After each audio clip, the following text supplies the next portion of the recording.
नमस्कार मित्रांनो, मी तुमचा सहकारी मित्र भूमेश आणि रानातली पाखरे आपल्या चॅनलमध्ये तुमचं मनातून सर्वांचं स्वागत. मित्रांनो, आपण गेल्या काही 2-3 दिवसापासून व्हिडिओ बनवत आहोत आणि तुम्हाला सांगत आहे की राज्यामध्ये फेंगल चक्रीवादळ येत असल्यामुळे त्यामुळे काय होतंय की शेतकऱ्यांनी सतर्कतेचा इशारा किंवा सावधान राहणं हे अत्यंत गरजेचं आहे हे आपण सांगितलं होतं. कारण की राज्यामध्ये जो आपल्या देशात जो फेंगल चक्रीवादळ जो येत आहे दक्षिण भारतामध्ये, तर त्याचा थोडासा भाग किंवा आपल्या राज्याला घासून जात असल्यामुळे आपल्या राज्यात सुद्धा पावसाचा एक अंदाज असू शकतो किंवा पाऊस येऊ शकतो, याचा आपण अपडेट वारंवार देत आहोत. तर पुढचे 2 दिवस म्हणजे उद्याची तारीख 4, उद्याचा दिवस आणि परवा 5 तारखेपर्यंत हा फेंगल चक्रीवादळाचा जो मोसम आहे किंवा फेंगल चक्रीवादळ जे आहे त्याचा जो पाऊस येण्याची जी एक क्षमता आहे ते हळूहळू कमी होणार आहे 5 तारखेपासून. पण 4 तारखेला सुद्धा राज्यामध्ये कुठं काही जिल्ह्यांमध्ये तुरळक ठिकाणी पाऊस पडू शकतो.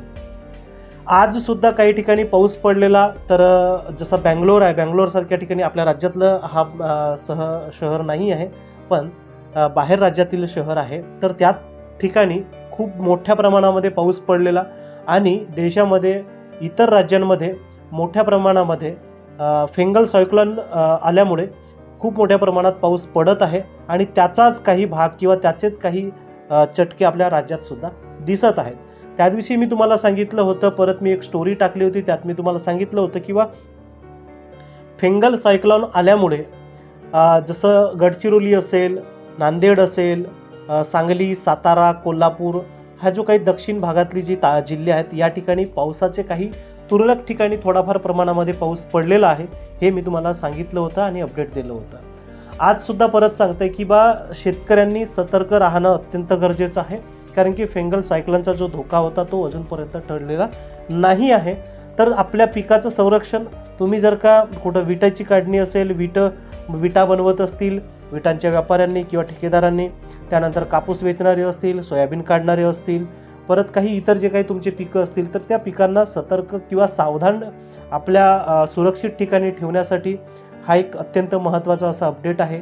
आणि जे काही चक्रीवादळ येतो त्याचा पाऊस जो असतो हा अवाढव्य पाऊस असतो की ज्यामुळे खूप मोठ्या प्रमाणामध्ये नुकसान होते. तर याच्यामुळे होते काय की ढग एकमेकाला आदळतात आणि त्यामुळे एखाद्या ठिकाणी एवढा मोठा पाऊस पडतो की खूप जास्त पाऊस पडतो.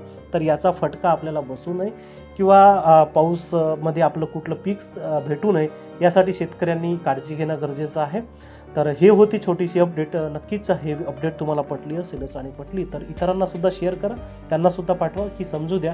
आणि व्हिडिओ आवडला तर नक्की लाईक करा, शेअर करा इतरांना सुद्धा. तर भेटूया आपण पुन्हा पुढच्या व्हिडिओमध्ये. तोपर्यंत काळजी घ्या स्वतःची आणि आपल्या परिवाराची सुद्धा. सर्वांना नमस्कार.